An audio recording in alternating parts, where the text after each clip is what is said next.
BJP नेता राधिका खेड़ा ने x पर पोस्ट कर फिर छत्तीसगढ़ की पूर्व भूपेश बघेल सरकार पर निशाना साधा है। राधिका खेड़ा ने ट्वीट किया कि छत्तीसगढ़ में युवाओं को पीएससी फर्जीवाड़ा और बेरोजगारी भत्ते के नाम पर बघेल सरकार ने ठगा है। खेड़ा ने लिखा कि महिलाओं को 500 रुपए देने का वादा करके नहीं दे पाए और महिलाओं का सम्मान आप और आपकी पार्टी कितना करती है, इसका उदाहरण मैं ही हूँ। खेड़ा यही नहीं रुकी, उन्होंने एक्स पर पोस्ट में लिखा कि रायबरेली की भोली भाली जनता को बहकाने की कोशिश ना करे काका। तो राधिका खेड़ा जो अब बीजेपी में शामिल हो चुकी हैं और राधिका खेड़ा ने सोशल मीडिया एक्स पर ये लिखकर कांग्रेस पर जमकर निशाना साधा। तो महिलाओं की हालत का उदाहरण मैं खुद हूं, ये कहना है राधिका खेड़ा का। भूपेश बघेल पर जमकर हमला बोला है, बघेल सरकार पर निशाना साधा, कहा बघेल सरकार ने युवाओं को ठगा है।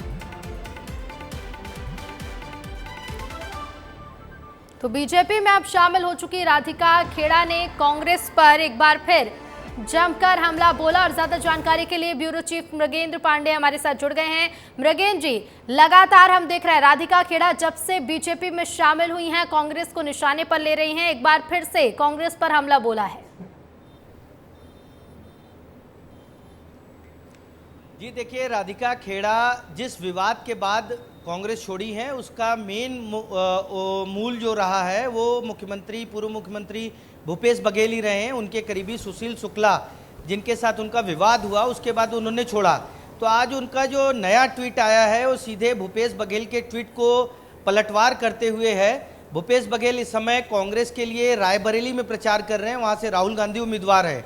तो कुल मिलाकर उनका उद्देश्य राधिका खेड़ा जो कहना चाह रही हैं वो रायबरेली में जो प्रचार कर रहे हैं भूपेश बघेल उनको कोरिलेट करके किया है। एक तरीके से सीधे सीधे खुली चुनौती है भूपेश बघेल को कि आप जो है अपनी पार्टी की चीज़ों को नहीं संभाल पा रहे हैं। आप सरकार में रहे 5 साल छत्तीसगढ़ की, वहाँ कुछ नहीं अच्छा कर पाए और आज रायबरेली की जनता को झूठे वादे कर रहे हैं। तो कुल मिलाकर बीजेपी का जो गेम प्लान है कि रायबरेली को भी जीतना है, उस लिहाज से राधिका खेड़ा एक बड़े हथियार के रूप में सामने आ रही हैं। जी बिल्कुल, रायबरेली पर तो फोकस है ही, लेकिन इसके साथ ही साथ देखिए जिस तरह से छत्तीसगढ़ में जब भूपेश सरकार थी क्या कुछ काम किए गए, इसका भी जिक्र करती हुई राधिका खेड़ा नजर आ रही है। तो कह सकते हैं कि आप कांग्रेस भी इस पर जवाब देती हुई नजर आएगी आने वाले समय में। जी जरूर, राधिका खेड़ा का बयान आया है उसके बाद कांग्रेस उस पर पलटवार तो करेगी ही। आपको एक बात बताना चाहूँगा कि जिन कामों की बात वो कर रही हैं, एक समय था जब उसी काम की तारीफ करती थी क्योंकि वो कांग्रेस में थी और लगातार उनको भूपेश बघेल के करीबी के रूप में देखा जाता था, तो उसकी तारीफ करती थी। लेकिन आज आप वो पार्टी छोड़ चुकी हैं तो उन्हीं कामों को लेकर निशाना साध रही हैं।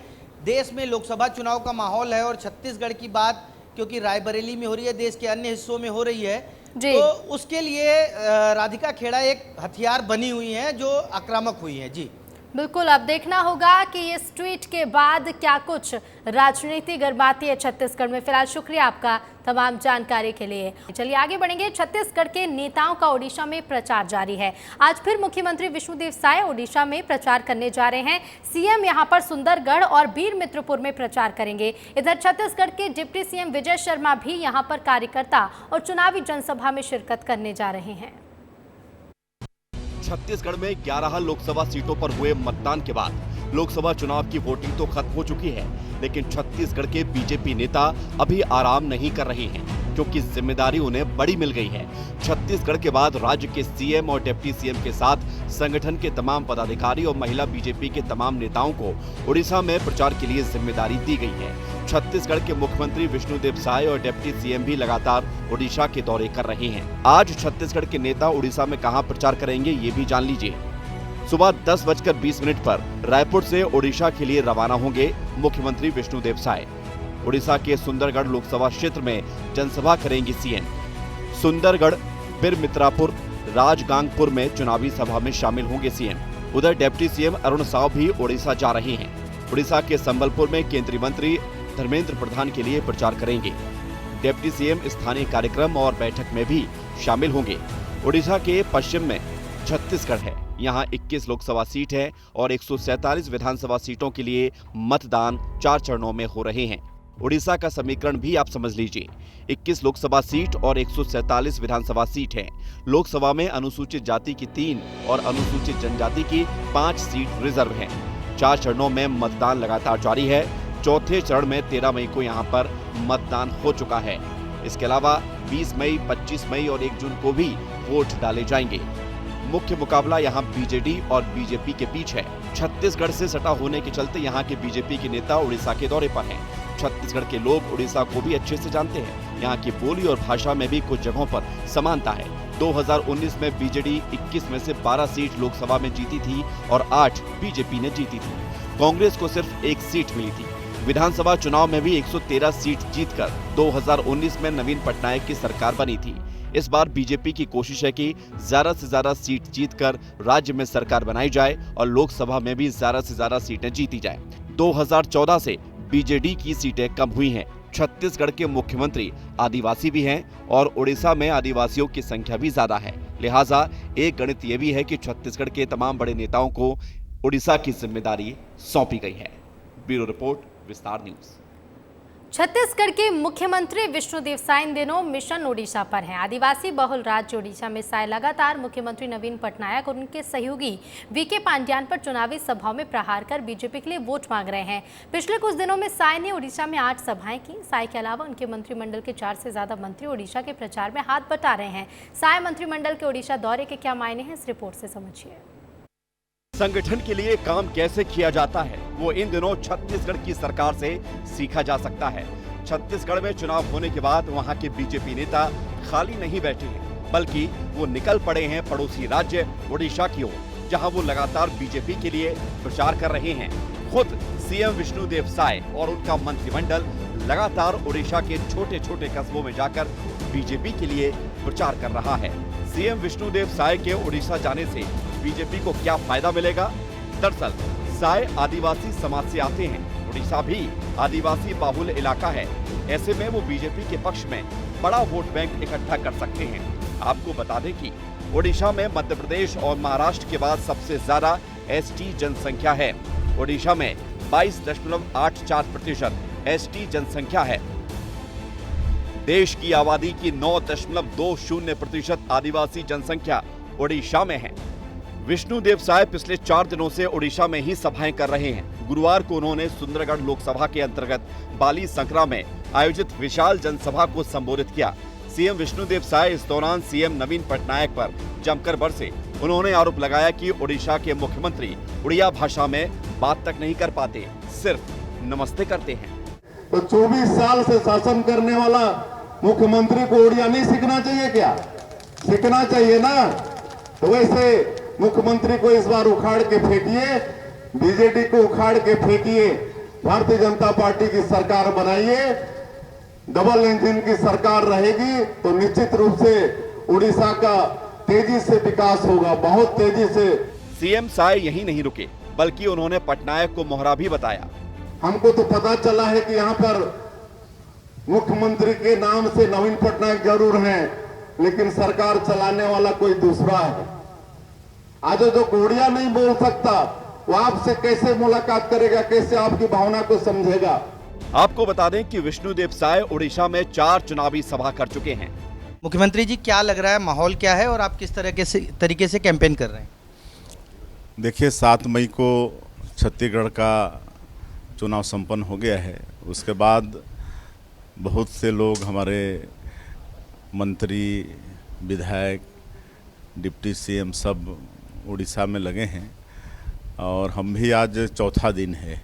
इसके पहले 3 दिन आ चुके हैं, आज ये चौथा दिन है और अभी दूसरी सभा यहाँ पर हुई है बीजेपुर में। अभी एक और सभा है आपका क्या लोकसभा है, बलांगीर लोकसभा में। तो 4 दिन में अनेकों सभा अटेंड किया और हम कह सकते हैं अपना व्यक्तिगत अनुभव, जिस तरह से सभाओं में अपार जन सैलाब उमड़ रहा है और जो उत्साह है उन लोगों में, तो निश्चित रूप से इस बार यहाँ पर प्रदेश में परिवर्तन होगा। उनके अलावा भी बीजेपी ने छत्तीसगढ़ के कई मंत्रियों को ओडिशा में प्रचार की जिम्मेदारी दी हुई है, जिनमें बृजमोहन अग्रवाल, केदार कश्यप, ओपी चौधरी, टंकराम वर्मा, प्रेम प्रकाश पांडे, शिव रतन शर्मा के नाम शामिल हैं। और भोपाल की लड़की की हत्या के मामले में मनाली में हुए खुलासे के बाद परिवार वालों ने पुलिस पर गंभीर आरोप लगाए हैं। लड़की के परिवार वाले पुलिस के कामकाज के तौर तरीकों से नाराज हैं। परिजनों के मुताबिक समय से अगर पुलिस इस मामले में एक्शन ले लेती तो उनकी बच्ची बच जाती। परिवार वालों ने इस मामले में सख्त कार्रवाई की मांग की है। तो कुछ तो बता दीजिए, हम लोगों से बात तो शाहपुरा थाने क्षेत्र अंतर्गत आने वाले अजय नगर में शीतल कौशल का शव मिला था मनाली के एक होटल में, जो कि ट्रॉली बैग में टुकड़ों में था। और इसकी सूचना जब होटल स्टाफ के लोगों ने दी तो पुलिस ने उसे गिरफ्तार कर लिया है। उससे पूछताछ चल रही है।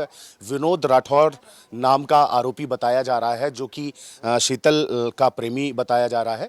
और परिजनों ने 8 तारीख को गुमशुदगी की रिपोर्ट भी थाने में दर्ज कराई थी, लेकिन कुछ हुआ नहीं। अभी हम उनके घर पहुंचे हैं, ये अजय नगर में जो उनका घर है, यहाँ पर आए हैं। उनके परिजन हैं घर पे, उनकी माताजी बेसुध हैं, जो बोलने की स्थिति में नहीं है, लेकिन उनके घर परिवार के कुछ और सदस्य हैं, उनकी भाभी हैं, उनसे भी हमने बात करी। उन्होंने बताया कि हमने पुलिस से कंप्लेन की थी कि हमारी बिटिया घर की लापता है, लेकिन पुलिस ने उस पर कुछ किया नहीं।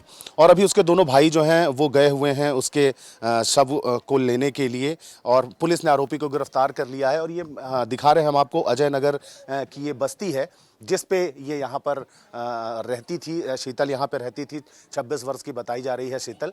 और अब उसकी हत्या हो चुकी है। पूरे मामले में पुलिस जांच कर रही है, क्योंकि पुलिस मनाली पुलिस ने इस पर पूरे कार्यवाही की है, आरोपी को भी गिरफ्तार कर लिया है। और ये कोशिश की जा रही है विनोद से जानने की कि आखिर किन कारणों से और किस वजह से उसकी हत्या की गई, और इतनी बेरहमी से उसे मारकर और बैग में भर के और ले जाया जा रहा था, जिसे होटल स्टाफ ने पकड़ लिया। और इसके बाद अब पूरे घटना की जांच की जा रही है। कितने दिन से संपर्क में थी, कैसे संपर्क में आई, कौन है विनोद राठौर, इस सब का पता लगाने में पुलिस लगी हुई है।